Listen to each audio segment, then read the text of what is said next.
Java ও OPS সেকশনে আপনাদের সবাইকে আরও একবার স্বাগত জানাচ্ছি। আপনাদের সাথে আছি আমি জুবায়ের হোসাইন। আমরা আজকের এই লেকচারে আলোচনা করার চেষ্টা করব অ্যাবস্ট্রাকশন কী জিনিস সেটা আমরা রিয়েল লাইফ বুঝবো। তার আগে আমরা যে এক্সাম্পল নিয়ে কাজ করছিলাম সেটা হচ্ছে এমপ্লয়ীদের নিয়ে কাজ করছিলাম, এমপ্লয়ীদের স্যালারি, নাম ইত্যাদি, তাই তো? এবং এই বেসিক একটা বিষয়ের মাধ্যমে আসলে আমরা এই বিষয়গুলো ক্লিয়ার হবার চেষ্টা করছি। এনিওয়ে, এবার আসেন একটু আপনাকে একটা নতুন ইউজ কেস দেই। ধরেন আমাদের এবার ট্যাক্স ক্যালকুলেশন করব। আমাদের মেইন উদ্দেশ্যই হচ্ছে একটা এমপ্লয়েড ট্যাক্স ক্যালকুলেটর করা, ফর এক্সাম্পল। এবং ধরেন আমাদের দুই ধরনের এমপ্লয়ি আছে। এক ধরনের এমপ্লয়ি হচ্ছে ফুল টাইম এমপ্লয়ির জন্য ধরেন 5% ট্যাক্স, ওকে, 5% ট্যাক্স ফুল টাইম যারা এমপ্লয়ি আমার কোম্পানির, তাদের একটা ব্যাপার। আরেকটা ব্যাপার হচ্ছে যারা পার্ট টাইম এমপ্লয়ি, সেই পার্ট টাইম এমপ্লয়ীদের জন্য ধরেন 10% ট্যাক্স বা 15% ট্যাক্স, পার্ট টাইমের জন্য বেশি ট্যাক্স কাটবো। সবার বেতনই সেম, ধরেন $5,000, কিন্তু যারা ফুল টাইম এমপ্লয়ি তাদের জন্য 5% ট্যাক্স কোম্পানি কেটে রাখবে। আর আরেকটা জিনিস হচ্ছে যারা পার্ট টাইম এমপ্লয়ি তাদের জন্য 10% ট্যাক্স হচ্ছে কাটা যাবে। সো ট্যাক্সের পরিমাণটা কত হবে সেটা আমরা মূলত হিসাব করবো। তো চলেন আমরা নতুন এই সেই হ্যালো এটা বাদ দিয়ে দিই, হ্যালো ক্লাসটা বাদ দিয়ে দিই। আমরা এখান থেকে এক্সটেনশন করেছি হ্যালো, এটা বাদ দিয়ে দিই, সেই হ্যালোটাকে বাদ দিয়ে দিই। এবার চলেন আমরা নতুন একটা জাভা ক্লাস ওপেন করবো, নিউতে গিয়ে জাভা ক্লাস। সো এটার নাম দিলাম আমরা ফুল টাইম এমপ্লয়ি, এভাবে বললাম ফুল টাইম এমপ্লয়ি, ওকে। ফুল টাইম এমপ্লয়ি নামে আমরা একটা জাভা ক্লাস তৈরি করলাম। তো মূলত আমাদের উদ্দেশ্য কি? আমাদের উদ্দেশ্য হচ্ছে একটা ফুল টাইম এমপ্লয়ের ট্যাক্স ক্যালকুলেশন করা, ওকে।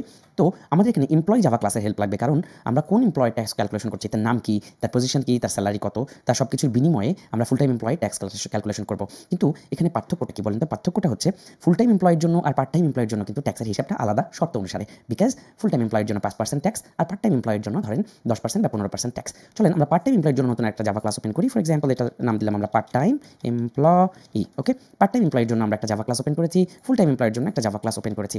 সো একবার কল্পনা করে দেখেন যে এই ফুল টাইম এমপ্লয়ির এক্সটেনশন যদি আমরা করি এই এমপ্লয়ি, তাহলে কিন্তু আমাদের অনেক দূর কাজে গিয়ে যায়। বিকজ এমপ্লয়ি জাভা ক্লাসের মধ্যে কিন্তু আমরা দেখতে পাচ্ছি কনস্ট্রাক্টর রয়েছে, যেখানে এমপ্লয়ির নাম দিতে হবে, পজিশন দিতে হবে, স্যালারি দিতে হবে, তাই তো? গেট নেমে ক্লিক করলে গেট নেমে কল করলে নাম পাবো, গেট পজিশনে যদি আমরা কল করি তাহলে আমরা পজিশন পাবো, গেট স্যালারিতে ক্লিক করলে আমরা স্যালারি পাবো। সো আলটিমেটলি আমাদের এমপ্লয়ি জাভা ক্লাসের যদি আমরা জাভা ক্লাসকে যদি আমরা ফুল টাইম এমপ্লয়িতে এক্সটেনশন করতে পারি, তাহলে কিন্তু অনেক দূর আমাদের কাজে গিয়ে যায়। পাশাপাশি আমরা পার্ট টাইম যে এমপ্লয়ি নামে জাভা ক্লাস আছে তার জন্য কিন্তু সেম এমপ্লয়ি জাভা ক্লাসকে আমরা এক্সটেন্স করতে পারি।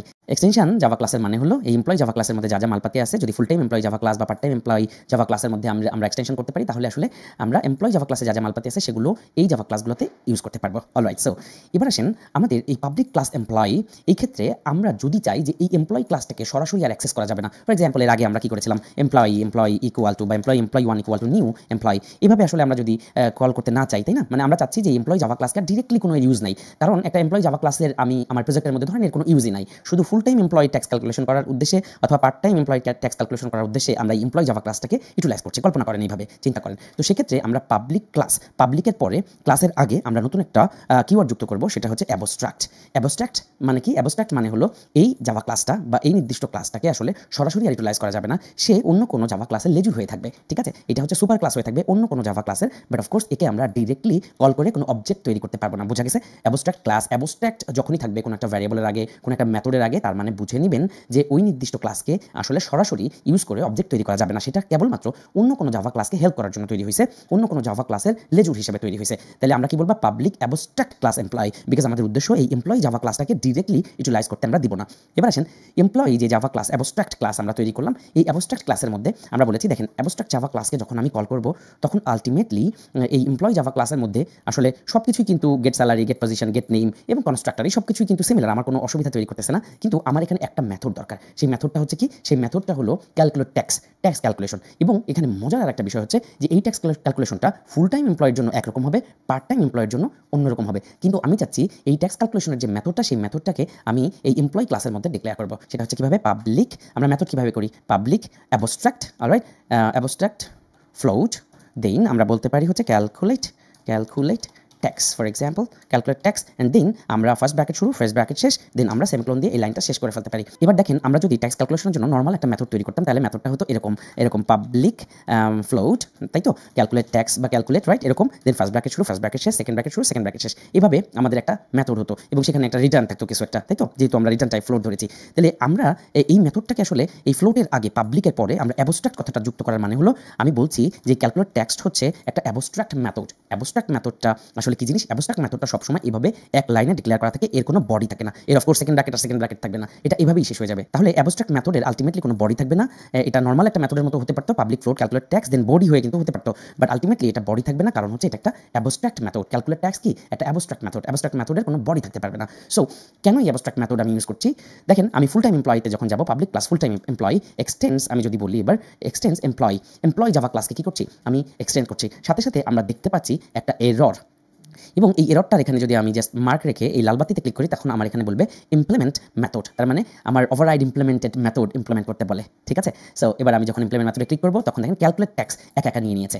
এটা কোথা থেকে এসেছে বলেন তো? এটা এসেছে ওই যে আমরা অ্যাবস্ট্রাক্ট মেথড একটা জাস্ট নাম দিয়ে আসলাম বা ডিফাইন করে আসলাম, তার মানে হলো আপনি এটা একটা মডেল, আপনি জাস্ট এর মাধ্যমে একটা অ্যাবস্ট্রাক্ট মেথডকে ডিক্লেয়ার করে রাখবেন, মানে তোমার মাস্ট, তুমি যদি এই এমপ্লয়ি ক্লাসকে এক্সটেনশন করতে চাও, তাহলে ক্যালকুলেট ট্যাক্স মাস্ট একা একা ওভাররাইড ইমপ্লিমেন্টেড মেথড হিসেবে চলে আসবে স্বয়ংক্রিয়ভাবে। তখন আমার কোড করতে অনেক ইজি হবে, বিকজ আমার উদ্দেশ্য তো আমি জানি কিনা, আমি যেহেতু প্রোগ্রামার, সো আমার ট্যাক্স ক্যালকুলেশন করার উদ্দেশ্যেই যেহেতু এটাকে তৈরি করা, তাই আমি এটা ডিফাইন করে রাখলাম। এবং আমরা যখনই এক্সটেনশন এমপ্লয়ি ব্যবহার করলাম, সাথে সাথে লাল বাতি দেখতে পারবো, লাল বাতিতে এখানে মার্ক করলে আমরা দেখবো ইমপ্লিমেন্ট মেথড ক্যালকুলেট ট্যাক্স। ওকে, দেখেন ক্যালকুলেট ট্যাক্স অটোমেটিক্যালি কিন্তু আমার এখানে চলে আসছে, এবং এখানে আমরা একটা এরর দেখতে পাবো। এনিওয়ে এই এররটা চলে যাবে যদি আপনি এখানে কনস্ট্রাক্টর ব্যবহার না করেন। ফর এক্সাম্পল এই এমপ্লয়ি ক্লাসে কনস্ট্রাক্টর যদি আপনি ব্যবহার না করেন, তাহলে দেখেন এররটা কিন্তু চলে যাবে। কিন্তু যদি আপনার এখানে তো কনস্ট্রাক্টর আছে, কারণ কি আমাদের এমপ্লয়ি ক্লাসকে কল করলে কি করা উচিত বলেন তো? এমপ্লয়ি ক্লাসকে কল করলে কিন্তু কি করা উচিত ছিল? তার পেটের মধ্যে অফকোর্স একটা এমপ্লয়ির নাম, তার পজিশন এবং তার স্যালারি দিয়ে দেওয়ার কথা ছিল। কিন্তু যেহেতু আমি বললাম যে এটা একটা অ্যাবস্ট্রাক্ট ক্লাস, তাই সরাসরি নিউ এমপ্লয়ি তো আমি এখন আর কল করবো না, তাই তো? সরাসরি এটাকে আর ব্যবহার করবো না, এটাকে ব্যবহার করছে কে? Full time employee. এই জাভা ক্লাসটা এক্সটেনশন করে এটাকে ব্যবহার করছে। যেহেতু এমপ্লয়ি ক্লাসের কনস্ট্রাক্টরের মধ্যে আছে, তার পেটের মধ্যে 3টা কাউন্ট লাগবে, নাম, পজিশন এবং স্যালারি। সো অফকোর্স আপনি যেহেতু এটাকে এক্সটেনশন করেছেন, এমপ্লয়ি ক্লাসকে এক্সটেনশন করেছেন ফুল টাইম এমপ্লয়ের মধ্যে, তাই অফকোর্স এখানেও আপনার সেই ব্যাপারটা আসতে হবে, এখানেও সেমভাবে কনস্ট্রাক্টরটা আসতে হবে। চলেন আমরা সেটা একা একা করে ফেলি। এই যে লাল বাতিতে আবার ক্লিক করবো, ক্রিয়েট কনস্ট্রাক্টর ম্যাচিং সুপার। ওকে, আমি পরবর্তীতে বুঝাই দিচ্ছি। আমরা এটাতে ক্লিক করবো এবং আমরা দেখবো ফুল টাইম এমপ্লয়ের কিন্তু একটা কনস্ট্রাক্টর তৈরি হয়ে গেছে। সো কনস্ট্রাক্টর কি জিনিস বলেন তো? কনস্ট্রাক্টর হচ্ছে ওই যে এই জাভা ক্লাসকে যখন কল করা হয় বা এই জাভা ক্লাসকে নিয়ে যখন অবজেক্ট তৈরি করা হবে, সাথে সাথে প্রথম কল হয় কি কনস্ট্রাক্টর, এবং এই কনস্ট্রাক্টরের পেটের মধ্যে দেখেন 3টা খাবার সে তাকে আসলে দিতে হবে। একটা হচ্ছে নাম, পজিশন এবং স্যালারি, সিম্পল। এবং সুপার কল করার মাধ্যমে কিন্তু এই 3টা ভ্যারিয়েবলকে, নাম, পজিশন এবং স্যালারিকে সুপার কল করার মাধ্যমে বলা হয়েছে যে তুমি আসলে তোমার সুপার ক্লাস যেটা এইটা, এই যে ফুল টাইম এমপ্লয়িকে যখন আপনি কল করবেন, তখন এই নাম, পজিশন এবং স্যালারিটাকে সে নিয়ে সুপার ক্লাসের সাথে জুড়ে দিবে। তার মানে সুপার ক্লাস এই যে এমপ্লয়ি ক্লাস এখানে পাঠিয়ে দিবে, বুঝা গেছে? এই সুপার কল করার মাধ্যমে আসলে 3টা ভ্যারিয়েবলকে আমি সেন্ড করে দিলাম সুপার ক্লাসের মধ্যে, এমপ্লয়ি ক্লাসের মধ্যে। তার মানে ব্যাপারটা এরকম দাঁড়ায়, আপনি যখন এবার কল করবেন নিউ ফুল টাইম এমপ্লয়ি, এভাবে যখন আপনি কল করবেন নিউ ফুল টাইম এমপ্লয়ি, প্রথমটাকে একটা স্ট্রিং দিবেন নিশ্চয়ই, প্রথমটা স্ট্রিং এর ধরেন নাম দিলেন জুবা, আপনি নিশ্চয়ই পরেরটা দিবেন তার পজিশন সিইও, এবং তারপরে নিশ্চয়ই তার ধরেন স্যালারি দিবেন, তাই তো? এই যে 3টা জিনিস আপনি ফুল টাইম এমপ্লয়ি জাভা ক্লাসকে কল করে দিয়ে দিচ্ছেন, এই 3টা জিনিস জুবা, সিইও এবং 100, এই 3টা জিনিস ফুল টাইম এমপ্লয়ের পেটের মধ্যে দিয়ে পাস হয়ে গেল কনস্ট্রাক্টরের মধ্যে। এবং যেহেতু এই ফুল টাইম এমপ্লয়ি জাভা ক্লাসের এক্সটেনশন করেছি, এর সাথে এক্সটেনশন করেছি এমপ্লয়ি জাভা ক্লাস, এবং এমপ্লয়ি জাভা ক্লাস একটা অ্যাবস্ট্রাক্ট ক্লাস যেটা আসলে ফুল টাইমকে হেল্প করছে, কিন্তু এই সরাসরি একটা সুপার ক্লাস, এই সরাসরি নিজে কোথাও ব্যবহৃত হবে না, সরাসরি আমরা নিউ এমপ্লয়ি কথাটা বলবো না, আমরা নিউ ফুল টাইম এমপ্লয়ি কথাটা বলবো। তাহলে এই সুপার কল করার মাধ্যমে আসলে এই 3টা জিনিসকে সেমভাবে এই যে দেখেন স্ট্রিং এবং ফ্লোট এই পাস করে দিয়ে দিচ্ছে এমপ্লয়ি ক্লাসের এই পেটের মধ্যে, বোঝা গেছে? এবং এই অনুযায়ী সেখানে যে কাজকর্ম আছে সেই কাজকর্ম সে একা একা হ্যান্ডেল করতেছে। এই হচ্ছে বিষয়।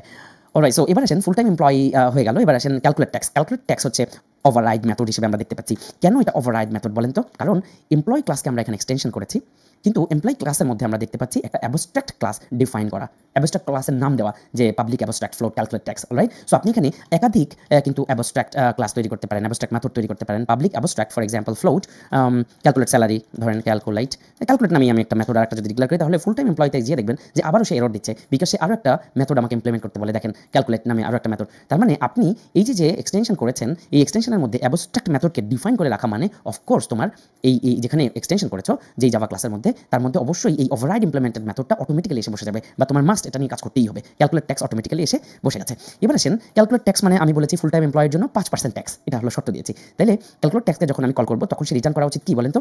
প্রথমে আমার গেট স্যালারি কল করা। গেট স্যালারি কোথা থেকে আসতেছে বলেন তো? গেট স্যালারি, এই যে গেট স্যালারি এমপ্লয়ি জাভা ক্লাসে গেট স্যালারি আছে না, গেট স্যালারিকে কল করলে সে কি করে? স্যালারিটা রিটার্ন করে না, তাহলে যেহেতু ফুল টাইম এমপ্লয়ি আসলে এক্সটেন্ড করেছে এমপ্লয়ি জাভা ক্লাসকে, তাই অবশ্যই এর যত মেথড আছে সব মেথড এর হয়ে গেছে, ফুল টাইম এমপ্লয়ি হয়ে গেছে, তাই গেট স্যালারিকে জাস্ট নর্মালি কল করলে আমরা স্যালারিটা পেয়ে যাবো। So get salary multiply get স্যালারির সাথে কত পার্সেন্ট ট্যাক্স আমরা বলেছি ট্যাক্সের পরিমাণ হচ্ছে 5%, তাই তো? তার মানে 5/100 এভাবে যে দিলে হয়ে যাচ্ছে না একবারে।